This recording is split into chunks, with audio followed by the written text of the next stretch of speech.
Welcome to the world behind midnight, where darkness reveals what daylight hides. Before we begin, subscribe and like this video. Let us know in the comments where you're watching from. Now, let's begin. They don't speak much about Harlow Ridge anymore. Up in those Kentucky mountains, where the fog rolls thick as mud, and the trees grow so close, they choke out the sun. 3 homesteads went dark in 5 nights, back in October 1943. Families torn apart while neighbors slept through the screaming. The county coroner called it feral dogs. The military called it classified. I call it the night I learned that some things walk on 4 legs until they decide to walk on 2. And when they make that choice, God help you. My name is Nathaniel Crowder, and if you think that's too fancy a name for a simple Kentucky boy, then you don't know the Crowders. We name our sons to outlast stone. I was 24 in October 1943, a second lieutenant in the 101st Mountain Infantry stationed at Camp Breckenridge. I had a good rifle, better boots, and no understanding whatsoever of what hunts in the places maps forget to mention. We got yanked from standard drills on a Wednesday morning. No explanation, just a staff vehicle and a major whose eyes looked like they'd seen paperwork that aged him 10 years in 10 minutes. He said pack for rough terrain, 5 days, full combat load. He said keep our weapons ready and our mouths sealed. He said the civilian authorities needed military support for a predator situation that was escalating beyond local capacity to contain. Predator situation. Those were his exact words. 3 homesteads, 14 dead across 5 nights. Men, women, children, livestock butchered and arranged like warnings. Doors shattered from the outside, not kicked, but torn, hinges ripped clean from timber. Blood patterns on walls the sheriff refused to describe over telephone lines. And every scene shared one detail nobody wanted to acknowledge out loud. Tracks that began on 4 legs and ended on 2, like something had remembered halfway through that it used to be human. They sent 3 of us. Small team, quiet team. The kind that writes reports nobody reads, because the contents make careers end. Sergeant Tobias Flint was our tracker, 38 years old, built like a scarecrow, made of rawhide and bad intentions. He'd grown up hunting these mountains before the army taught him to hunt men instead. He spoke maybe 20 words a day, and when he spoke them, people memorized every syllable. He could read ground the way priests read scripture, and the ground usually confessed. Scout Jasper Vale was 17, barely old enough to shave, but he had eyes like a raptor and reflexes that made the rest of us look elderly. Farm kid from Tennessee, with hands that couldn't stay still, and a nose for movement most men don't develop until they've survived their first firefight. The kid had instinct you can't train into someone. It's either there or it isn't. And me, I was the officer, which meant I had to interpret whatever nightmare we found and translate it into language that wouldn't get us committed to an asylum. We drove into Harlow County at first light. The fog sat in the valleys like something that had drowned there and refused to leave. October had painted the trees in fire colors, red and gold and orange, so bright it hurt to look at. But the brightness felt wrong, too vivid against the gray, like nature was warning you to turn back while you still could. The sheriff met us where the paved road turned to gravel. His name was Dalton, and he looked like a man who hadn't closed his eyes in 4 days and had no plans to start. He carried a pump shotgun in his truck bed and a rosary hanging from his mirror that hadn't been there when he bought the vehicle.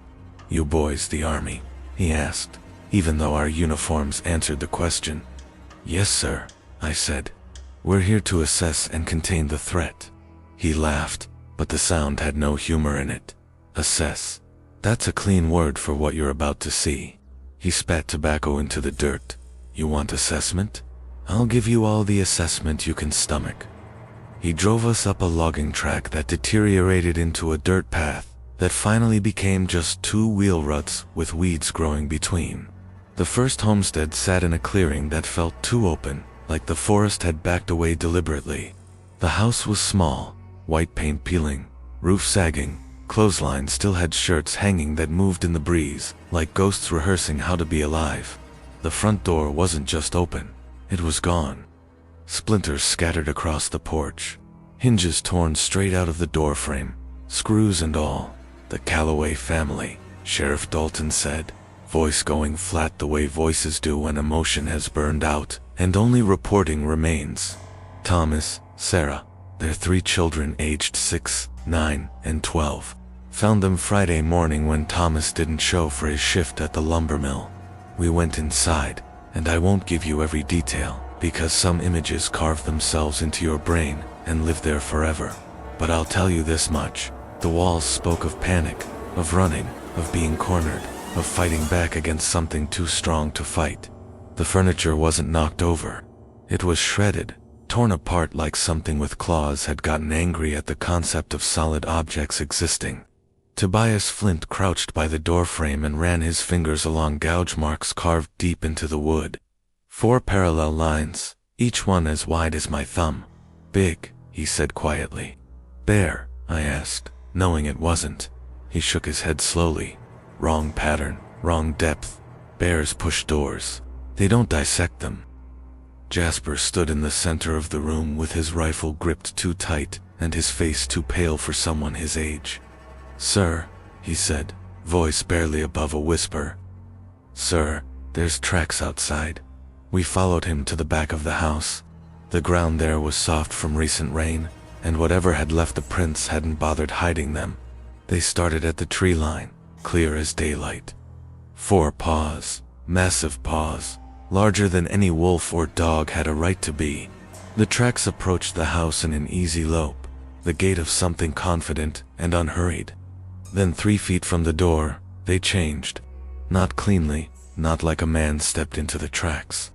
The shape shifted in the mud itself, pads elongating, claws retracting, toes spreading.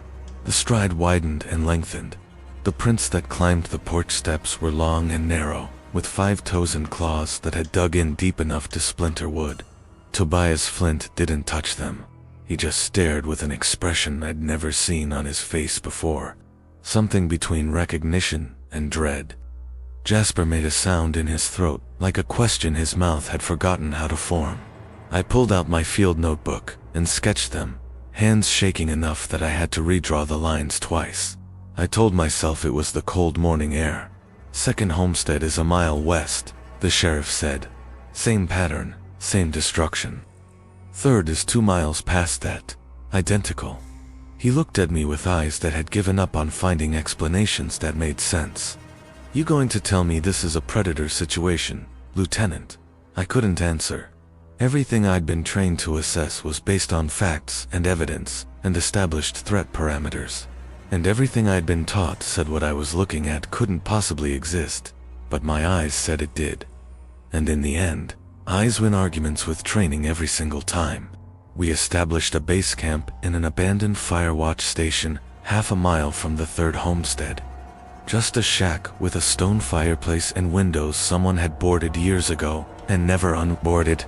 We cleared out rodent nests and broke up a hornet nest in the corner and arranged our gear in a way that suggested we were professionals who knew our business. We were lying to ourselves, but sometimes self-deception is what gets you through to nightfall.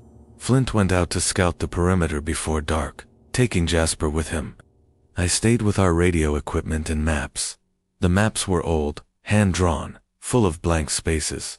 Harlow County covered a lot of ground, full of hollows and ravines and places things could hide if they had reasons to stay hidden.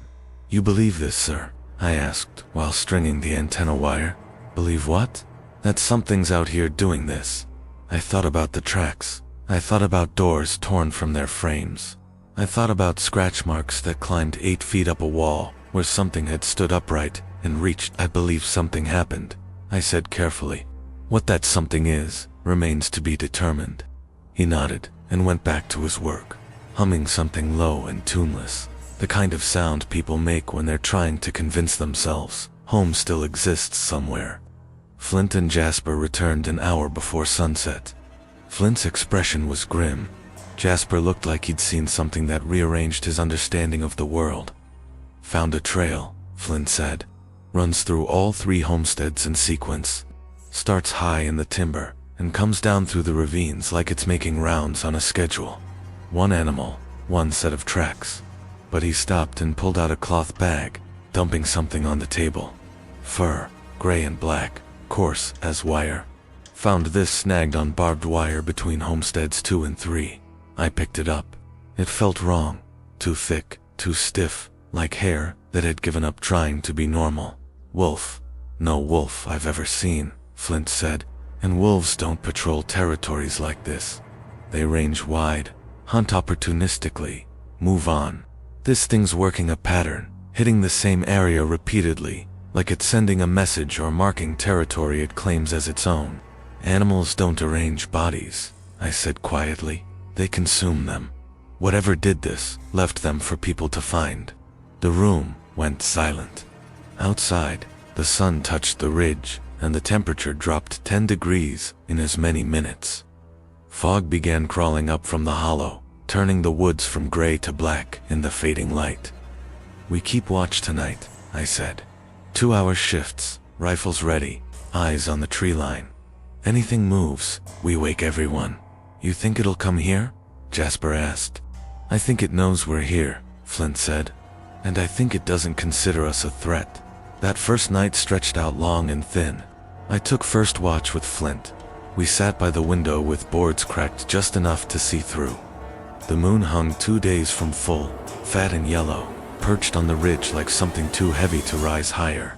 The forest was loud at first, normal sounds, crickets and an owl, and somewhere distant a fox calling. Then around midnight, the noise stopped, not gradually, all at once, like someone had flipped a switch and muted the entire mountain. Flint's hand moved to his rifle. I felt my pulse in my temples. We waited. The silence had weight and intention. Then from the hollow below came a sound. Low, rhythmic, almost mechanical. 3 heavy thuds. Long pause. 2 more thuds. Repeated over and over. What is that? I whispered. Flint didn't answer. His jaw was clenched, eyes locked on the tree line. The sounds circled the station slowly, methodically, like something taking inventory of what was inside. It paused at each corner, at each window, and the boards creaked like they were being tested from outside. Then I saw it, just for a moment. A shape silhouetted against moonlight. Tall, too tall, shoulders wrong, proportions that made my brain refuse to process what my eyes were reporting. It moved past a gap in the trees, and I couldn't tell if it was walking or flowing. It stopped, turned its head toward the station. Even through the crack in the boards, I felt it looking at me. The eyes glowed dull yellow, like old brass left in weather. Then it was gone. The sound stopped. The forest started again. Crickets first, then the owl, then the fox, much farther away now. Like it had decided, being elsewhere was a survival strategy. Flint released a breath. See it? Yeah. What did you see? I tried to find words. Couldn't. Something that doesn't have a designation in the field manual. He nodded once. We're going to need silver. What? Silver? He repeated, flat as stating facts. Old stories say it works.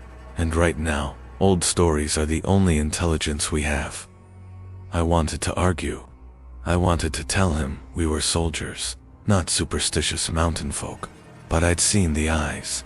I'd heard the sound, and somewhere deep in my bones, in a place older than military training, I knew he was right. Where do we get silver? There's a church in town, old one. They'll have communion, wear candlesticks. We borrow them without asking permission. That's theft. That's survival. I looked at him. He looked back. Neither of us blinked. Tomorrow, I said. First light. He nodded. We sat in silence and watched the woods. The moon climbed higher. The fog rolled in thick. And somewhere out in the dark, something walked a pattern only it understood. When I finally lay down to rest, I kept my boots on and my rifle within arm's reach. I kept thinking about tracks that changed shape in mud, about doors torn from hinges, about eyes that looked at me like they were calculating whether I was worth the calories. And I thought about Tobias Flint's voice, flat and certain, saying we need silver. I didn't sleep much. None of us did. The forest kept making sounds that could have been wind, or could have been something else testing the perimeter. Every time I closed my eyes, I saw those yellow eyes staring back, evaluating, patient. 2 days from full moon, That's what we had. I wondered what would happen when the moon completed its cycle. I wondered if we'd survive long enough to find out. Morning came cold and gray. The fog hadn't lifted, just settled into the hollow, like it had claimed squatters' rights. We ate cold rations because nobody suggested making a fire, and nobody questioned why. At 700 hours, Flint and I drove into town while Jasper held the station with the radio. The church sat on a hill overlooking what passed for Main Street. White clapboard steeple leaning slightly as if listening to something only it could hear. The door was unlocked. Churches in small towns trust God and neighbors, in that order. Inside smelled like old hymnals and wood polish in decades of prayers. Flint moved straight to the altar like a man who'd done this before, though I didn't ask when or why. He found a silver communion set in a locked cabinet. The lock was old. Flint's knife was sharp. The cabinet opened. He tested each piece with his knife blade, scraping gently until the true metal showed beneath tarnish. "This'll work," he said. "We're really doing this." He looked at me with those hatchet blade eyes. "You saw it, Lieutenant. You saw what I saw. So yes, we're really doing this." I helped him wrap the silver in a spare shirt. As we turned to leave, an old woman appeared in the doorway like she'd materialized from the shadows. She was small, bent, dressed entirely in black, like she was in mourning for the world itself. Her eyes were sharp as broken glass. "Taking those to the ridge?" she asked. We froze. She smiled. It wasn't a comforting expression. "Good. Should have been done 3 nights ago. Would have saved the Callaways. Would have saved the Mitchells. Would have saved the Harpers." She stepped closer. "My grandmother told me stories, and her grandmother told her. There are things in these mountains older than the coal seams, older than the trees. Most times they sleep, but when they wake," she trailed off deliberately. "You kill it proper. Silver through the heart or brain. Fire afterward. Don't bury it. Don't study it. Burn it until nothing remains but ash. Then scatter that ash in running water." "Ma'am," I started. "Don't ma'am me, soldier. I was here when they found the Breslin family in 1894. Same thing, same tracks. They called it wild dogs then too. My grandmother knew different. Called it the curse, the moon sickness. It takes a man and breaks him and rebuilds him wrong. Once he's rebuilt, he's hungry, not for food, for what he used to be, and he'll kill trying to remember who that was." Flint's expression was stone. "How do we stop it?" "Silver through vital organs. Fire immediately after. And pray it doesn't take one of you first, because if it does, you'll understand why death is a mercy." She stepped aside. "Go on. You're burning daylight, and the moon's waxing fat." We left. We didn't run, but we didn't dawdle either. Back at the station, Jasper had made coffee on a small camp stove. It tasted like dirt and salvation mixed together. We melted down 1 candlestick using the stove and a tin cup. The silver went liquid and bright, almost alive. We poured it into molds Flint fashioned from clay and spent shell casings. The results weren't pretty, but we produced 4 silver-tipped rounds and a crude blade we lashed to a bayonet handle with wire and desperation. "This is insane," Jasper said, watching us work. But he didn't stop us. And when Flint handed him one of the rounds, he loaded it into his rifle, like it was a prayer made of metal. We spent the afternoon mapping the pattern. Flint was right. The 3 homesteads formed a rough triangle. The tracks moved between them in a deliberate circuit, always starting high in the timber, always descending through the same draws and ravines, always returning to the ridge above the 3rd homestead before dawn. "It has a den," Flint said, pointing to the map. "Up here in the old growth where nobody goes anymore." "Then we go," I said. "Sir?" Jasper's voice cracked slightly. "Sir, that's a terrible idea." "All our ideas are terrible," I said. "This one's just more honest about it." We geared up at 1400 hours. Rifles, silver rounds, the improvised blade, canteens, compass, a flare gun in case we needed extraction or last rites. We moved out into timber that grew darker as we climbed. The fog followed us like a loyal dog that knew where we were headed. The trail was obvious once Flint found it. tracks in soft earth, broken branches, and something else. Scratches on trees, high scratches, 7 or 8 feet up, deep gouges that wept sap, marking territory, Flint said quietly. Or counting, Jasper muttered. Counting what? Days, hours, us. The trees closed in. The canopy turned afternoon into twilight. Birds went silent. The only sounds were our boots on soft ground and our breathing, and the weight of being watched by something patient and calculating. You know that feeling when your certain eyes are on you. It's not paranoia when the thing watching is real and has already killed 14 people. We found the den at 1500 hours. A rock outcrop with a cave mouth, hidden behind fallen timber and thick vines. The smell reached us first. Wet fur, old meat, decay, and something else underneath. Something chemical and wrong, like the smell of a hospital mixed with an abattoir. Flint raised his fist. We froze. He pointed at the ground. Fresh tracks, massive, leading out of the cave and down the mountain. Recent, maybe 90 minutes old. It's hunting, he whispered.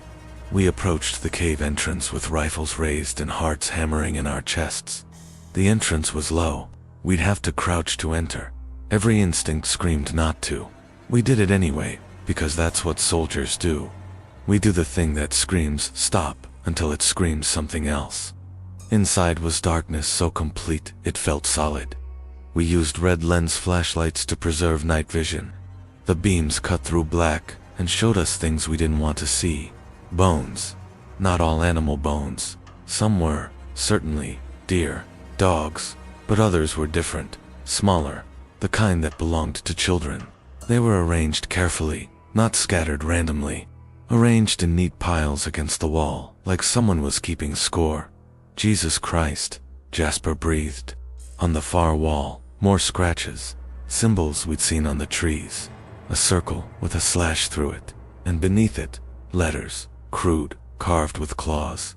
They spelled a word, hungry. It can write, Jasper said, voice shaking. Part of it remembers, Flint said softly. Whatever it is, some fragment still remembers being human. In the corner we found clothing. Old, torn, a work shirt, canvas pants, boots that had been shredded from the inside out, and a wallet. We didn't want to open it. We opened it anyway. Inside was an identification card. Malcolm Harper, born 1891, Harlow County. The photograph showed a lean man with hard eyes and a harder expression. Harper, I said. That was the third family. Flint checked the dates on the card. He'd be 52 now if he's still alive. He is, Jasper said quietly. We looked at him. He pointed at the bones. None of these are adult male. He's not dead. He's changed. The pieces assembled themselves like a puzzle nobody wanted to complete. Malcolm Harper, husband and father from the third homestead. Whatever walked these ridges wasn't hunting his family. It was his family. Something had twisted him into the creature that killed them. We heard it before. We saw it. That sound. 3 heavy thuds. Pause. 2 thuds. Coming up the trail behind us fast. Out. Flint snapped. Now. We scrambled toward the entrance. The sound accelerated. We heard claws on stone. Heard breathing that had too much lung capacity behind it. Too much power. We burst from the cave into failing light. The thing was there, 40 yards down trail, standing upright. It was tall, taller than any man should be, shoulders hunched forward, arms too long, legs bent wrong at the knee joint. Fur covered parts of its torso in patches, gray and black. The skin between patches was pale and scarred. Its face was the worst part. Almost human, but the jaw extended too far. The teeth were too numerous. The eyes were yellow and ancient, and looking at us like we were equations that needed solving. Silver, I said, voice coming out higher than intended. Use the silver rounds. Jasper raised his rifle with hands that shook. The thing tilted its head at an angle no human neck should achieve. It smiled. That smile broke something in me, because it was Malcolm Harper's smile. I could see it in the shape, could see the man underneath the monster. The man was gone, but the memory of him remained, trapped inside something that had devoured him from within. Jasper fired. The round struck the thing's shoulder. It sparked on impact. Smoke rose from the wound. The thing shrieked, not in pain, but in rage. It dropped to all fours and charged. We ran. Training says stand your ground and engage the enemy. Instinct says run and live another 3 seconds. We chose instinct. The thing crashed through undergrowth behind us like a truck with fangs. We hit the main trail and ran downhill, because downhill is faster and faster might mean survival. Jasper went down, caught his boot on an exposed root. The thing was on him instantly. It grabbed his leg and dragged him backward. Jasper screamed. He twisted and brought his rifle around and drove the silver bayonet into the thing's forearm. Smoke, sizzle, the smell of burning hair and meat. The thing released him and howled. We grabbed Jasper and hauled him upright. His leg was torn open, deep gashes, blood soaking his pants black. Go, he gasped. I can move. We moved. The thing followed, but slower now. The silver had heard it, really heard it. It kept pace, but didn't charge again. It stalked us, wanted us to know it was still there, still coming, still hungry. We reached the station as the sun touched the ridge. We barricaded the door with everything we had, furniture, equipment, an old iron stove we dragged across the floor. We tended Jasper's leg. The wounds were bad, but not immediately fatal. We wrapped them tight, gave him water and morphine from the med kit. It's Harper, I said to Flint, while we reinforced windows. Malcolm Harper. Was Harper, Flint corrected. Whatever he is now, he's not that man anymore. But he remembers. He carved words. He knows he's hungry. Knowing doesn't make him human. Makes him worse. Flint hammered boards across a window. He understands what he's doing and does it anyway. Night fell like a guillotine. The moon rose, one day from full now, fat and bright and cold. The thing came with the darkness. We heard it circle the station, heard it test the boards, heard it scratch at the door like a dog wanting inside. Then it spoke. Hungry, it said. The voice was gravel and rust and ruin. Human words shaped by something that had forgotten how to be human. So hungry, Jasper whimpered. I crossed myself even though I'm not Catholic. Flint and I locked eyes. We didn't need words. We both understood. Tomorrow was the full moon. If tonight was this bad, tomorrow would be catastrophic. The thing scratched and circled and spoke its single word until dawn. When the sun finally crawled over the ridge, the scratching stopped. The voice went silent. We heard it move off into timber, back to its den, back to its bones and memories, and hunger that would never be satisfied. We didn't sleep. We sat with our rifles and our silver rounds, and our fear that had burned through bravado and become naked truth. Jasper's leg had stopped bleeding, but felt hot to the touch. Infection, or something worse. He stared at walls and didn't blink. Flint cleaned his weapons with hands steady, because his hands remembered how to be useful when his mind couldn't. Tonight's the full moon, I said. Nobody responded. They didn't need to. We all understood what that meant. Whatever restraint remained in Malcolm Harper, whatever microscopic fragment still whispered wait, or careful, or stop, that restraint would break tonight, and when it did, he wouldn't stalk or circle. He would come through these walls like they were tissue paper, and he would kill us all, because that's what the full moon does to things already broken. We need a plan, Flint said. We have silver, Jasper offered weakly. 3 rounds and a blade against that thing. That's not a plan, that's a wish. Then what? I asked. Flint looked at me, face stoned but eyes tired. We don't wait here. We go back to the den. We trap it. We kill it where it feels safe, because that's the only advantage we'll get. That's suicide. Staying here is suicide too. At least this way, we choose the battlefield. I wanted to argue. I wanted to say wait for extraction, call for backup, let someone else handle this nightmare. But the radio had been unreliable all night. And even if we got through, what would we report? Send help. There's a werewolf. They'd send us to an asylum, not reinforcements. We were alone.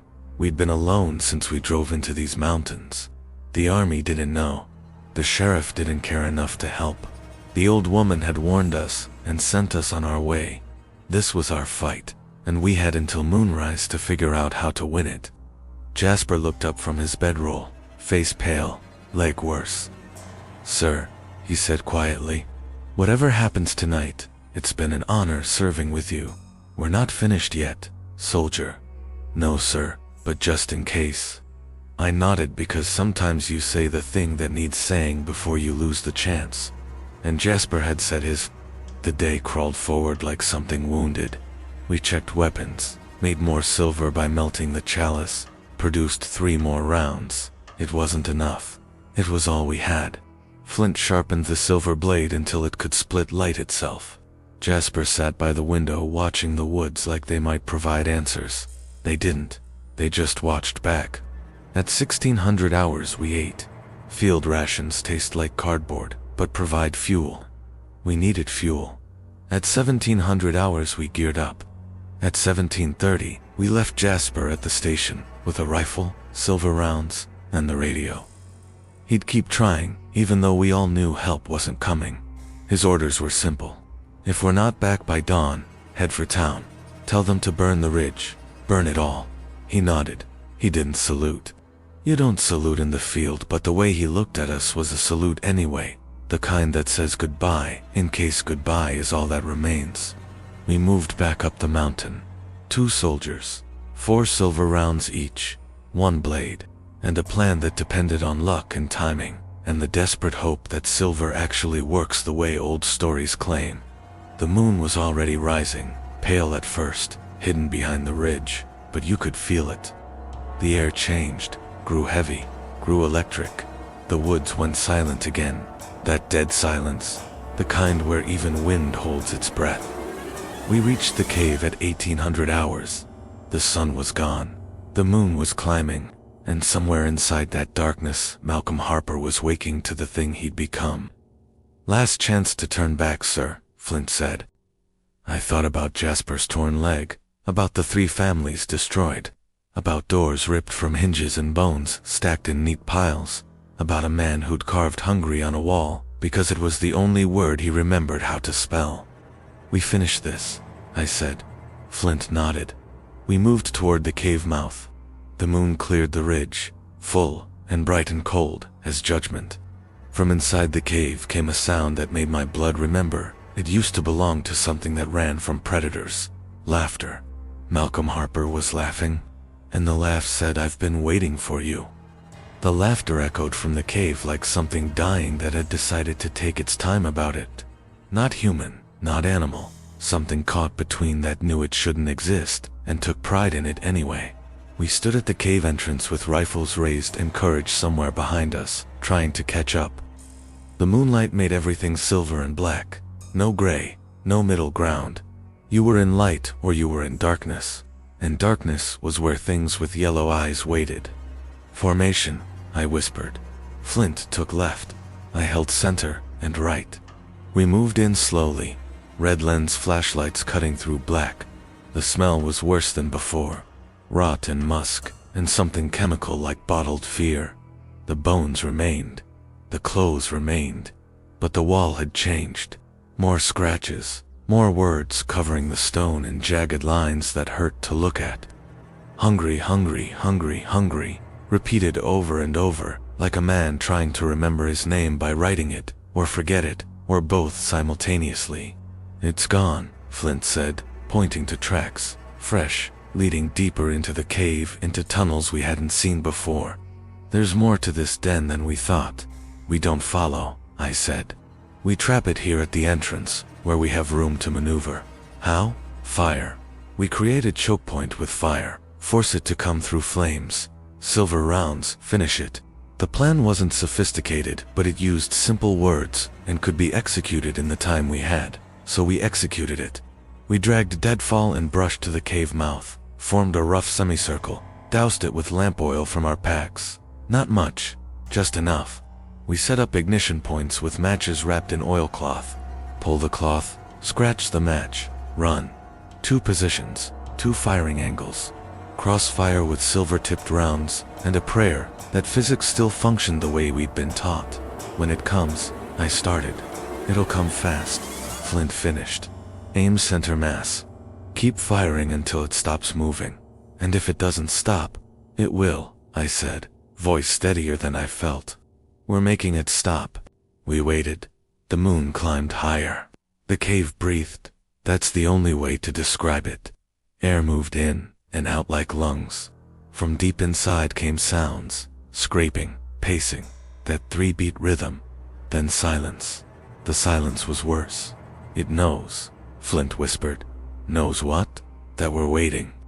It's deciding if we're worth the effort. We killed 14 people, I said. We're worth it.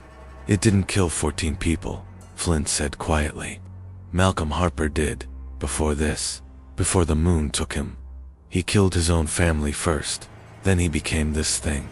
Whatever's in that cave isn't just a monster, it's his punishment, and it's still hungry because punishment never fills you. Where'd you get that? Old woman at the church. She said it takes a man and breaks him and rebuilds him wrong. Harper was already wrong. The moon just made it visible. Before I could respond, the cave vomited the thing that used to be Malcolm Harper.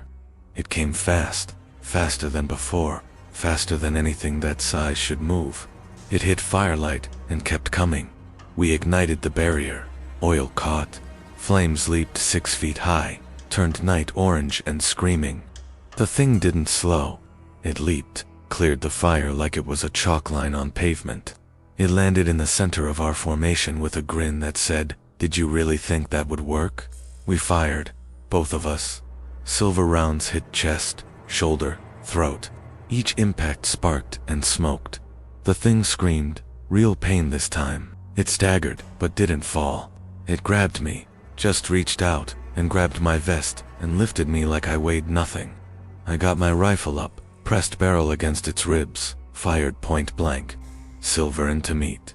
The thing convulsed, dropped me. I hit ground and rolled, and came up firing. Flint went in with the blade. He moved like a man who'd done this in another lifetime. Fast, low, drove the silver up under the thing's armpit, where fur was thin. The blade sank deep. Smoke poured from the wound. The smell of burning flesh made my eyes water. The thing backhanded Flint. He flew backward, struck a tree, slid down, didn't move. It was just me now. The thing turned to look at me with those yellow eyes that were mostly animal, but still contained enough human to hate what they'd become. Hungry, it said. The voice was Malcolm Harper's voice. I could hear it now beneath the gravel and growl. A man's voice, a father's voice, saying the only word he had left. I fired my last silver round. It took the thing in the throat. Head snapped back. Blood and smoke. It dropped to one knee. I thought we had it. I was wrong. It lunged, not at me, but toward the cave, toward escape. I didn't think. I moved. I grabbed the silver blade from where Flint had dropped it. I ran. I drove it into the base of the thing's skull, where spine meets brain. I drove it in with both hands, and all the weight I had and every ounce of fear and rage and grief that had accumulated since we first saw those tracks. The thing went rigid. Its mouth opened. It turned its head slowly and looked at me over its shoulder. The eyes flickered. Yellow to brown, brown to yellow, human to animal, to human again. "Thank you," it said. Malcolm Harper's voice, clear and soft, like a man waking from a nightmare. "Thank you." Then the eyes went yellow one final time and stayed that way. It collapsed, twitched, went still. I pulled the blade out. Smoke rose from the wound. The body began to change, not rapidly, but slowly, like ice melting. Fur receded, bones shifted, muzzle shortened. Within minutes, what lay on ground was a man, pale, scarred, naked. Malcolm Harper, 52 years old, dead in a way that might finally be permanent. Flint groaned. I helped him up. He had a concussion, possibly broken ribs, but he was breathing, and that was sufficient. We needed extraction. We needed it immediately. I ran back down to the station. Jasper was still there, still working the radio.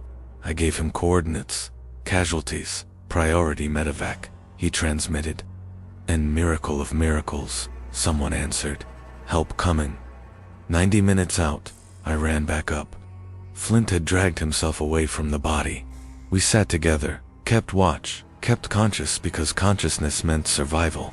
The moon was directly overhead now, full and bright and utterly indifferent. The body lay where it had fallen, smaller now, almost peaceful, almost human. I thought about burning it, like the old woman said. We should have. We didn't. We were too exhausted, too damaged, too finished. That was a mistake. The helicopter arrived at 0200 hours. They took Flint first, then me. I told them I'd wait for the sheriff. They didn't like it, but they left. I sat with Malcolm Harper's body until dawn. I kept the silver blade in hand, just in case. The forest was quiet, normal quiet, birds beginning to wake, wind in trees, moon setting behind the ridge. When sun finally came up, I checked the body one more time. Still dead, still human, still Malcolm Harper. The sheriff arrived at 0700. He looked at the body. He looked at me. He looked at the cave with its bones and scratches, and words carved by claws. Predator situation, he said. Yes, sir. You neutralized it. Yes, sir. He nodded. Good. We'll say he was a vagrant. Attacked your team. You defended yourselves. Self-defense, clean, and the families. Wild dogs, like we always said. He met my eyes. You understand, Lieutenant. I understood. Some truths are too large for paperwork. Some stories don't fit in official reports. And some things you simply don't discuss, because discussing makes them real. And real is something nobody can afford. They burned the body. I watched, ensured it burned to ash, ensured the ash went into the creek running below the ridge. The old woman had been right. You don't bury it. You don't study it. You burn it, and scatter it, and hope that's sufficient. Flint recovered but left the service 6 months later. Didn't explain why. Just turned in his papers and disappeared into Montana somewhere. I wrote him twice. Letters came back undeliverable. Jasper lost a leg to infection and complications. They tried to save it. Couldn't. He went home to Tennessee and learned to farm one-legged and never spoke about what happened on that ridge. I visited him once. 4 years later, he had a wife, a daughter, a quiet life. When he saw me, his face went pale. Is it back? He asked. No, just visiting. He nodded, didn't invite me in, didn't shake my hand, just nodded and closed the door. I understood. Some people you save. Some people you remind of the worst night of their existence. I was the second kind to him, so I left him in peace. I kept the silver blade, wrapped it in cloth, buried it in my yard. I told myself I was finished with it. I was lying. I'm 79 now. Too old for most things. Not too old for memory. I live in Virginia, small town, quiet. I keep to myself. I don't hunt. I don't enter woods after dark. When the moon gets full, I lock my doors and keep lights on and tell myself it's over. But some nights I hear it, that rhythm, 3 beats, pause, 2 beats, coming from woods behind my house, coming from the hollow where fog sits heavy. And I wonder if we eliminated all of Malcolm Harper, or if something remained in those hills, something that learned from him, something still hungry. I dug up the silver blade last year, cleaned it, sharpened it. It sits in a drawer beside my bed now, just in case. Because the old woman was right about one thing. There are things in these mountains, older than coal, older than trees. Most times they sleep, but not always. Last month a sheriff from Harlow County called me. Said they'd found 3 families dead on the ridge. Torn apart, doors ripped from hinges, tracks that started on 4 legs and ended on 2. Said it looked like wild dogs, but his voice said he didn't believe it. I told him I couldn't help. I'm too old, too slow, too finished with things that don't exist until they're killing you. He thanked me and disconnected. I sat with the phone in my hand and stared at the blade in the drawer. 3 families, just like before.